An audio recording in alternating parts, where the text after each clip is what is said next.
Una antología de lecturas de las palabras de Dios Todopoderoso.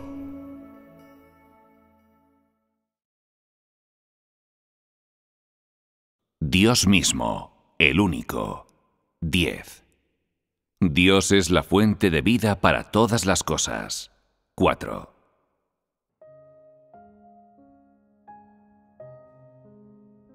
Hoy estamos comunicando un tema especial.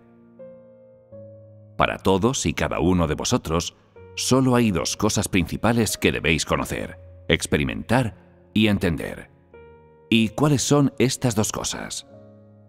La primera es la entrada personal de los seres humanos a la vida, y la segunda está relacionada con conocer a Dios. ¿Pensáis que lo que hemos estado comunicando recientemente respecto a conocer a Dios es alcanzable? Es justo decir que está más allá del alcance de la mayoría de las personas. Podría ser que no os convencieran estas palabras. ¿Por qué digo esto? Porque cuando estabais escuchando lo que yo estaba diciendo antes, independientemente de cómo lo dije o con qué palabras, cuando lo oísteis, fuisteis conscientes, literal y teóricamente, de lo que yo estaba diciendo. No obstante, una cuestión muy grave con respecto a vosotros fue que no entendíais por qué yo decía estas cosas, por qué hablaba de estos temas. Este es el quid de la cuestión. Y así, aunque oír estas cosas aumentaba y enriquecía vuestro entendimiento de Dios y sus hechos, ¿por qué seguís teniendo problemas para conocer a Dios? La razón es esta. Después de oír lo que dije, la mayoría de vosotros no entiende por qué lo hice y qué relación tiene con conocer a Dios. ¿No es así?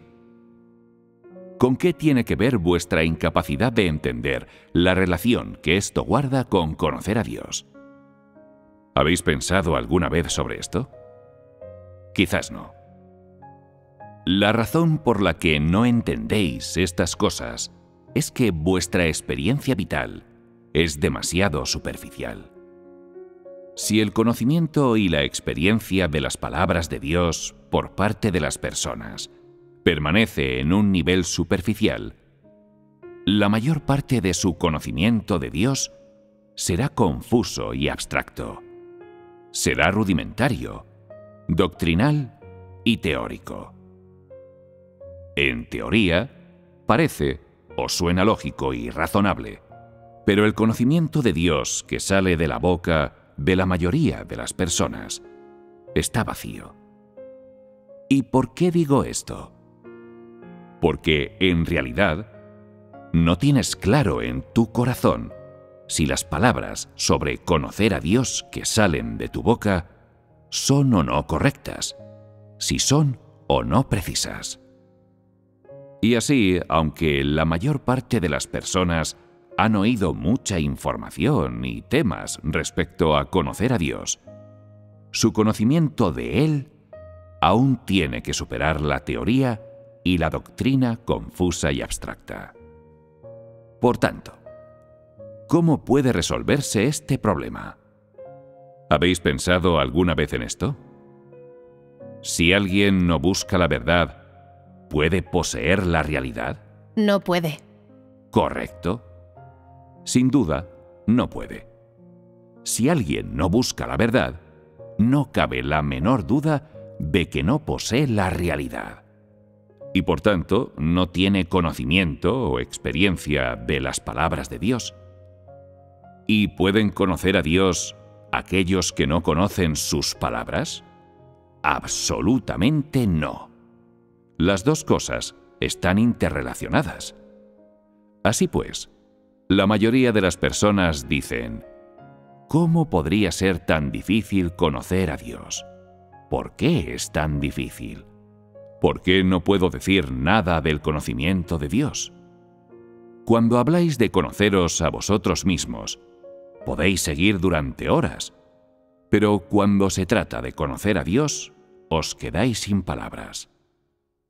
Hasta cuando decís poca cosa es algo obligado y suena frío. Hasta te suena extraño a ti cuando te oyes decirlo. esta es la fuente.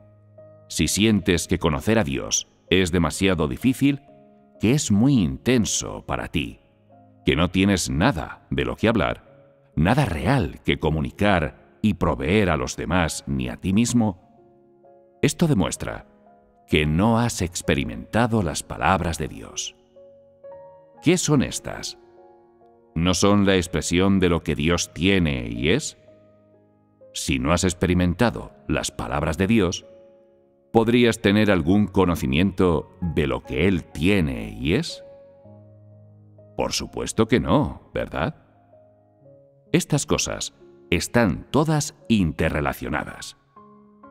Si no tienes experiencia en las palabras de Dios, no puedes comprender su voluntad y no sabrás cuál es su carácter, lo que le gusta a Él, lo que aborrece, cuáles son sus requisitos para el hombre, cuál es su actitud hacia los que son buenos y hacia los que son malos. Todo esto será, sin duda, ambiguo y confuso para ti. Si crees en Dios en medio de tal oscuridad, cuando dices que eres uno de los que buscan la verdad y siguen a Dios, ¿son realistas estas palabras? No lo son. Así que continuemos comunicando sobre el conocimiento de Dios. Todos estáis ansiosos por escuchar el tema que comunicaremos hoy, ¿verdad? El tema que vamos a comunicar hoy también guarda relación con el de Dios es la fuente para todas las cosas, sobre el que hemos estado hablando recientemente. Hemos tenido varias charlas acerca de Dios es la fuente de vida para todas las cosas, cuyo objetivo era usar diferentes medios y perspectivas para informar a las personas sobre cómo Dios gobierna sobre todas las cosas, por qué medios domina todas las cosas y por qué principios gestiona todas las cosas, de forma que puedan existir en este planeta que Dios creó. También hablamos mucho sobre cómo Dios provee para la humanidad, por qué medios lo hace, qué clase de entorno vital provee a la humanidad y por qué medios e ímpetu proporciona un entorno de vida estable para el hombre. Aunque no hablé directamente de la relación existente entre el dominio de Dios sobre todas las cosas, su administración de las mismas y su gestión, sí hablé indirectamente de por qué administra Él así todas las cosas y por qué provee para la humanidad y nutre de esta forma. Todo esto tiene relación con la gestión de Dios. El contenido del que hablamos fue muy amplio, desde el macroentorno hasta cosas mucho más pequeñas como las necesidades básicas y la dieta de las personas. Desde cómo gobierna Dios todas las cosas y las hace operar de una manera ordenada, hasta el entorno de vida correcto y apropiado que creó para las personas de cada color, etc. Este extenso contenido está relacionado con la forma en que el hombre vive en la carne, es decir, con las cosas del mundo material que son visibles a simple vista y que las personas pueden sentir, por ejemplo, las montañas, los ríos, los océanos, las llanuras. Todas estas cosas pueden verse y tocarse. Cuando hablo de aire y temperatura, podéis usar vuestro aliento para sentir directamente la existencia del aire, y vuestro cuerpo para sentir si la temperatura es alta o baja. Las personas pueden ver con sus propios ojos y oír con sus propios oídos los árboles y la hierba, así como las aves y los animales en los bosques, las cosas que vuelan en el cielo y que caminan por la tierra, y los diversos animales pequeños que emergen de madrigueras. Aunque el ámbito de tales cosas es inmenso, entre todas las cosas solo representan al mundo material. Para las personas, ¿cuáles son las cosas que pueden ver? Son las cosas materiales. Son las que las personas pueden ver y sentir. Es decir, cuando las toques, las sentirás y cuando tus ojos las vean, tu cerebro te presentará una imagen, un cuadro. Son cosas reales y concretas. Para ti no son abstractas, sino que tienen forma y contorno. Pueden ser cuadradas o redondas, altas o bajas, grandes o pequeñas. Y cada una de ellas os da una impresión diferente. Todas estas cosas representan esa parte de todas las cosas que componen el mundo material. Y así, ¿qué incluyen para Dios todas las cosas en el dominio de Dios sobre todas las cosas? No solo incluyen las cosas que las personas pueden ver y tocar, sino además lo que es invisible e impalpable.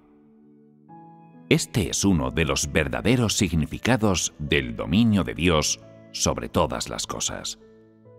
Aunque estas cosas son invisibles e impalpables para las personas, también son realidades que existen de verdad. Para Dios, mientras sus ojos puedan observarlas y éstas estén en el ámbito de su soberanía, existen realmente. Aunque para la humanidad son abstractas e inimaginables. Y además, aunque son invisibles e impalpables, para Dios existen realmente. Así es el otro mundo, y otra parte del ámbito de todas las cosas que Dios gobierna. Este es el tema que estamos comunicando hoy. ¿Cómo gobierna y administra Dios el mundo espiritual? Dado que este tema cubre la forma en que Dios gobierna y gestiona todas las cosas, tiene relación con el mundo fuera del mundo material, el espiritual. Y por tanto, es totalmente necesario que lo entendamos.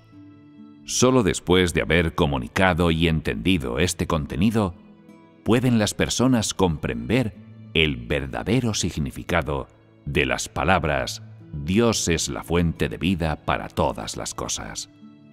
Y el objetivo de este tema es completar el tema de Dios gobierna sobre todas las cosas y Dios gestiona todas las cosas. Cuando oigáis este tema, tal vez os pueda parecer extraño o increíble. Sin embargo, independientemente de cómo os sintáis, ya que el mundo espiritual es una parte de todas las cosas gobernadas por Dios, debéis aprender algo de este tema.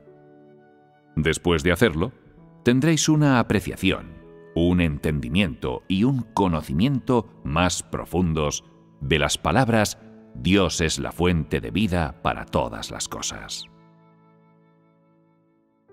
¿Cómo gobierna y administra Dios el mundo espiritual? Para el mundo material, si las personas no entienden ciertas cosas o fenómenos, pueden abrir un libro y buscar la información relevante. O también pueden usar diversos canales para averiguar sus orígenes y la historia detrás de ellos. Pero cuando se trata del otro mundo del que estamos hablando hoy, el mundo espiritual que existe fuera del material, las personas no tienen en absoluto medios o canales de aprendizaje sobre su historia interior y su verdad. ¿Por qué digo esto? Porque en el mundo de la humanidad, todo lo del mundo material es inseparable de la existencia física del hombre. Y como las personas sienten que todo en el mundo material es inseparable de su sustento y vida físicos, la mayoría de las personas solo son conscientes o ven las cosas materiales delante de sus ojos, las cosas que les son visibles. Pero cuando se trata del mundo espiritual, es decir, todo lo que es de ese otro mundo, es justo decir que la mayoría de las personas no creen. Eso ocurre porque es invisible para ellas, y creen que no hay necesidad de entenderlo ni de saber nada sobre él mismo. Por no hablar de cómo este mundo espiritual es un mundo completamente diferente al material. Para Dios está abierto, pero para la humanidad está escondido y cerrado, Y por tanto las personas tienen dificultades para encontrar un canal por medio del cual entender los diversos aspectos de este mundo. Las cosas que voy a decir sobre el mundo espiritual solo conciernen a la administración y la soberanía de Dios. Por supuesto, también tienen relación con el desenlace y el destino del hombre. Pero no voy a revelar misterios ni a contaros ninguno de los secretos que deseáis descubrir, porque esto concierne a la soberanía, la administración y la provisión de Dios. Y como tal, solo puedo hablar de la parte que es necesario que conozcáis. Primero, dejad que os haga una pregunta. En vuestra mente, ¿qué es el mundo espiritual? En un sentido general, es un mundo que está fuera del material, invisible e impalpable para las personas. Pero en vuestra imaginación, ¿qué tipo de mundo debería ser el espiritual? Quizás, como consecuencia de no ser capaz de verlo, no podéis imaginarlo. Sin embargo, cuando oigáis leyendas sobre él, seguiréis pensando, no seréis capaces de deteneros. ¿Y por qué digo esto? Hay algo que les ocurre a muchas personas cuando son jóvenes. Cuando alguien les cuenta una historia aterradora sobre fantasmas, almas, se asustan mucho. ¿Y por qué se asustan? Porque están imaginándose esas cosas, aunque no pueden verlas. Sienten que están por toda su habitación, en algún lugar oculto u oscuro, y tienen tanto miedo que no se atreven a dormir. Especialmente por la noche, no se atreven a estar solos en la habitación o en el jardín. Ese es el mundo espiritual de vuestra imaginación. Y es un mundo que las personas piensan que es aterrador. Todo el mundo tiene algo de imaginación, y todo el mundo puede sentir algo. Comencemos con el mundo espiritual. ¿Qué es el mundo espiritual? Permitidme daros una explicación breve y simple. El mundo espiritual es un lugar importante, diferente del mundo material. ¿Y por qué digo que es importante? Vamos a hablar sobre esto en detalle. La existencia del mundo espiritual está inextricablemente vinculada al mundo material de la humanidad. Desempeña un papel importante en el ciclo humano de la vida y la muerte en el dominio de Dios sobre todas las cosas. Este es su papel. Y una de las razones por la que su existencia es importante. Como es un lugar indiscernible para los 5 sentidos, nadie puede juzgar con exactitud si existe o no. Los acontecimientos del mundo espiritual están íntimamente relacionados con la existencia de la humanidad, y su consecuencia es que la forma de vida de ésta se ve también inmensamente influenciada por el mundo espiritual. ¿Tiene esto relación con la soberanía de Dios? Sí. Cuando digo esto, ¿entendéis por qué estoy exponiendo este tema? Porque concierne a la soberanía de Dios y su administración. En un mundo como este, invisible para las personas, todos sus edictos, decretos y su sistema administrativo celestial son mucho más elevados que las leyes y los sistemas de cualquier país del mundo material. Y ningún ser que vive en este mundo se atrevería a contravenirlos o a rogárselos. ¿Tiene esto relación con la soberanía y la administración de Dios? En este mundo existen decretos administrativos claros, edictos celestiales claros y estatutos claros. En diferentes niveles y ámbitos, los agentes judiciales se rigen por su obligación y observan normas y regulaciones, porque saben cuál es la consecuencia de violar un edicto celestial. Son claramente conscientes de cómo Dios castiga el mal y recompensa el bien, y de cómo administra Él todas las cosas, cómo las gobierna, y además ven claramente cómo lleva a cabo sus edictos y estatutos celestiales. ¿Son estos diferentes del mundo material habitado por la humanidad? Son inmensamente diferentes. Es un mundo completamente diferente al material. Como hay edictos y estatutos celestiales, concierne a la soberanía y administración de Dios, y además al carácter de Dios y a lo que Él tiene y es. Habiendo oído esto, ¿no sentís que es muy necesario que yo hable de este tema? ¿No deseáis aprender sus secretos? Tal es el concepto del mundo espiritual. Aunque coexiste con el mundo material y está simultáneamente sujeto a la administración y la soberanía de Dios, la administración y la soberanía de este mundo por parte de Él son mucho más estrictas que las del mundo material. Cuando lleguemos a los detalles, deberíamos empezar con cómo el mundo espiritual es responsable de la obra del ciclo humano de la vida y la muerte, porque esta es una parte importante de la obra de los seres del mundo espiritual. En la humanidad, clasifico a todas las personas en 3 tipos. El primero es el de los no creyentes, los que no tienen creencias religiosas. Se les llama incrédulos. La inmensa mayoría de ellos solo cree en el dinero. Solo busca sus propios intereses.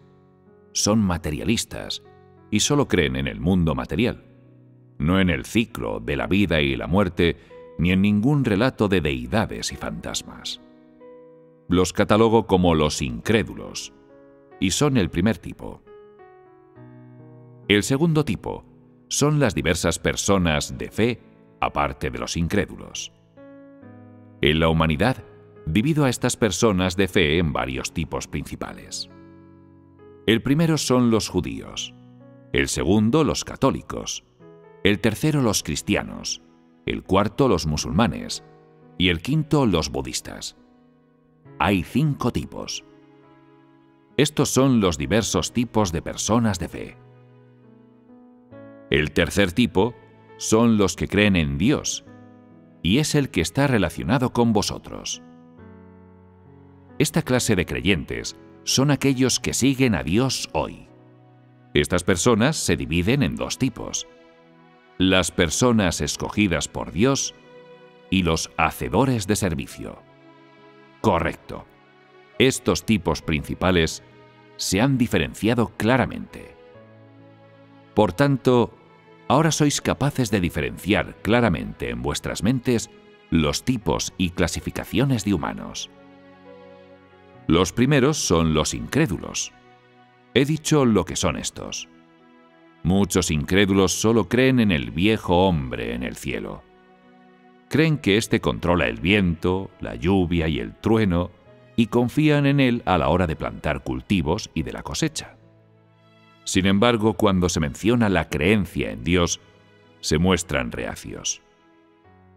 ¿Puede llamarse esto creencia en Dios?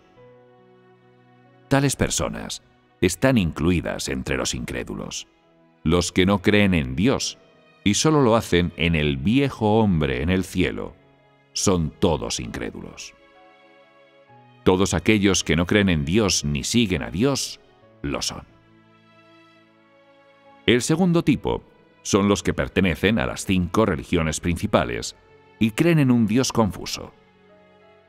El tercer tipo son los que creen en el Dios práctico, que se ha hecho carne durante los últimos días. Los que siguen a Dios hoy. ¿Y por qué he dividido a todos los humanos en estos tipos? Porque tienen un destino y un final diferente. Ese es un aspecto. Porque cuando estas diferentes razas y tipos de personas vuelvan al mundo espiritual, tendrán cada una un lugar distinto al que ir. Se verán sujetos a diferentes leyes del ciclo de la vida y la muerte. Y esta es la razón por la que he catalogado a los seres humanos en estos tipos principales. 1. El ciclo de la vida y la muerte de los incrédulos. Comencemos con el ciclo de la vida y la muerte de los incrédulos. Después de morir la persona, se la lleva un alguacil del mundo espiritual. ¿Qué es lo que se lleva? No su carne, sino su alma. Cuando esto ocurre, llega a un lugar que es una agencia del mundo espiritual, que recibe especialmente las almas de las personas que acaban de morir. Después de llevarlo a este lugar, un oficial lleva a cabo las primeras comprobaciones, confirmando su nombre, dirección, edad y lo que hicieron con su vida. Todo lo que hizo en su vida se registra en un libro y se verifica para comprobar su exactitud. Después de que todo se haya comprobado, la conducta y las acciones de la persona a lo largo de su vida se utilizan para determinar si será castigada o continuará reencarnándose como una persona, que es la primera etapa. ¿Da miedo esta primera etapa? No da demasiado miedo, porque lo único que ha ocurrido es que la persona ha llegado a un lugar sombrío y poco familiar. Eso no asusta demasiado. En la segunda etapa, si esta persona ha hecho muchas cosas malas a lo largo de su vida, si ha cometido muchos actos malvados, la llevarán a un lugar de castigo para ser castigada. Allí es donde la llevarán, a un lugar expresamente para el castigo de las personas. Los detalles de cómo serán castigadas depende de los pecados cometidos y de cuántas cosas malvadas hicieron antes de morir, que es la primera situación que acontece en la segunda etapa. Por las cosas que hicieron y el mal que cometieron antes de morir, cuando se reencarnan después de su castigo, cuando nacen otra vez en el mundo material, algunas personas seguirán siendo humanas y otras pasarán a ser animales. Es decir, después de que una persona vuelva al mundo espiritual, recibe el castigo por el mal que ha cometido. Además, por las cosas malvadas que ha hecho, en su siguiente reencarnación no será un ser humano, sino un animal. El abanico de animales en los que podrían convertirse incluye vacas, caballos, cerdos y perros. Algunas personas podrían pasar a ser un pájaro en el cielo, un pato o un ganso. Después de haberse reencarnado como un animal, cuando muere, regresa al mundo espiritual. Y como antes, según su comportamiento antes de morir, el mundo espiritual decidirá si se reencarna o no como una persona. La mayoría de las personas comete muchas maldades. Sus pecados son muy graves, y por ello, al reencarnarse lo hacen en un animal de 7 a 12 veces. De 7 a 12 veces. ¿No es aterrador? ¿Qué es aterrador para vosotros? Una persona que se convierte en un animal. Eso es aterrador. Y para una persona, ¿qué es lo más doloroso de transformarse en un animal? No tener lenguaje, tener solo pensamientos simples, ser capaz de hacer solamente las cosas que los animales hacen y comer lo que éstos comen, tener la mentalidad simple y el lenguaje corporal de un animal, no ser capaz de caminar erguido, no ser capaz de comunicarse con los humanos, y ninguna conducta o actividad de los humanos tiene relación con los animales. Es decir, entre todas las cosas, ser un animal los convierte en los más inferiores de todas las cosas vivientes, y es mucho más doloroso que ser humano. Este es un aspecto del castigo del mundo espiritual para aquellos que han hecho mucho mal y que han cometido grandes pecados.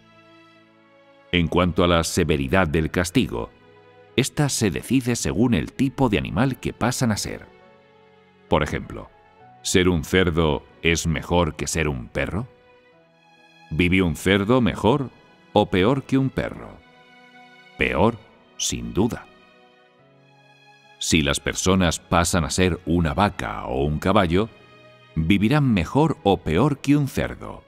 Mejor. Es como si dándote a elegir tuvieras buen gusto. ¿Será más cómodo si alguien pasa a ser un gato? Lo será mucho más que ser un caballo o una vaca. Si pudierais elegir entre animales, escogeríais ser un gato. Y eso es más cómodo, porque podríais pasar todo vuestro tiempo durmiendo. Ser una vaca o un caballo es más laborioso, y por tanto, si las personas se reencarnan como una vaca o un caballo, tienen que trabajar duro. Parece un duro castigo. Ser un perro es un poco mejor que ser vaca o caballo, porque un perro tiene una relación más estrecha con su amo. Aún más, hoy, muchas personas tienen un perro y después de 3 o 5 años, éste ha aprendido a entender mucho de lo que le dicen. Como un perro puede entender muchas palabras de su amo, tiene un buen entendimiento de éste y puede adaptarse a su estado de ánimo y sus exigencias, por lo que el amo trata mejor al perro. Y éste come y bebe mejor, y lo cuidan mejor cuando está enfermo. ¿No disfruta entonces el perro de una vida feliz? Así pues, ser un perro es mejor que ser una vaca o un caballo. Y así, la severidad del castigo de una persona determina cuántas veces se reencarna como un animal y en qué tipo de animal lo hace. ¿Entendéis, verdad?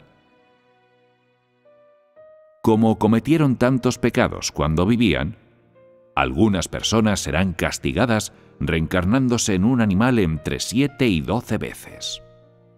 Una vez castigadas un número suficiente de veces, cuando regresan al mundo espiritual, son llevadas a otro lugar. Las diversas almas que hay allí ya han sido castigadas y son del tipo que se está preparando para reencarnarse como ser humano. Este lugar clasifica a cada alma en un tipo según la clase de familia en la que nacerá, la clase de papel que desempeñará una vez reencarnada, etc. Por ejemplo, algunas personas serán cantantes cuando vengan a este mundo, y por tanto, se las coloca entre los cantantes. Algunas serán personas de negocios cuando lo hagan, y por tanto se las coloca entre las personas de negocios. Y si alguien va a ser investigador científico cuando sea humano, se le colocará entre los investigadores científicos. Después de ser clasificadas, cada una es enviada según un tiempo diferente y una fecha escogida, tal como las personas envían correos electrónicos hoy. Y así se completará un ciclo de vida y muerte. Y es muy dramático. Desde el día en que una persona llega al mundo espiritual hasta que acaba su castigo, puede reencarnarse en un animal muchas veces, y seguidamente se prepara para reencarnarse en un ser humano. Es un proceso completo. Se enviará rápidamente al mundo material a quienes ya hayan terminado de ser castigados y no se reencarnarán más en animales para que se conviertan en seres humanos. ¿O cuánto tiempo pasará antes de que puedan regresar entre los hombres? ¿Con qué frecuencia se reencarnan estas personas en seres humanos? Existen restricciones temporales para esto. Todo lo que ocurre en el mundo espiritual está sujeto a las restricciones y reglas temporales adecuadas. Si os lo explico con números, lo entenderéis. Para quienes se reencarnan en un corto período de tiempo, cuando mueren, se prepara su renacimiento como ser humano. El tiempo más corto es de 3 días. Para algunas personas, es de 3 meses. Para otras son 3 años, 30 años, 300 años, para algunas incluso 3000 años, y así sucesivamente. Por tanto, ¿qué puede decirse sobre estas reglas temporales y cuáles son sus detalles? La llegada de un alma al mundo material, el mundo del hombre, se basa en la necesidad. Se produce según el papel que esta alma debe desempeñar en este mundo. Cuando las personas se reencarnan en una persona ordinaria, la mayor parte de ellas lo hacen muy pronto, porque el mundo del hombre tiene una necesidad imperiosa de tales personas corrientes. Y por ello, 3 días después, son enviadas a una familia completamente diferente de la que tuvieron antes de morir. Sin embargo, algunas tienen que desempeñar un papel especial en este mundo. Especial significa que no hay una gran demanda de estas personas en el mundo del hombre. No se necesitan muchas personas para desempeñar dicho papel y, por tanto, pueden pasar 300 años antes de reencarnarse. Es decir, esta alma solo vendrá cada 300 años, o incluso cada 3000. ¿Y por qué es así? Porque durante 300 o 3000 años, ese papel no se requiere en el mundo del hombre, y por ello se quedan en alguna parte del mundo espiritual. Por ejemplo, Confucio. Él tuvo un profundo impacto en la cultura tradicional china. Probablemente, todos lo conocéis. Su llegada tuvo un profundo efecto en la cultura, el conocimiento, la tradición y el pensamiento de las personas de aquella época. Pero una persona así no es necesaria en cada era. Y por tanto tuvo que permanecer en el mundo espiritual y esperar allí 300 o 3000 años antes de reencarnarse. Como el mundo del hombre no necesitaba a alguien así, tuvo que esperar ociosamente porque había muy pocos papeles como el suyo y poco que hacer para él. Por consiguiente, tenía que permanecer en el mundo espiritual durante la mayor parte del tiempo, desocupado, hasta que lo enviaran cuando el mundo del hombre tuviera necesidad de él. Así son las normas temporales del reino espiritual para la frecuencia con la que la mayoría de las personas se reencarnan. Tanto si son personas corrientes como si son especiales, el mundo espiritual tiene reglas adecuadas y prácticas correctas para el procesamiento de la reencarnación de las personas. Y estas reglas y prácticas proceden de Dios. Él las envía. Y ningún alguacil o ser del mundo espiritual las decide ni controla. Ahora lo entendéis, ¿verdad?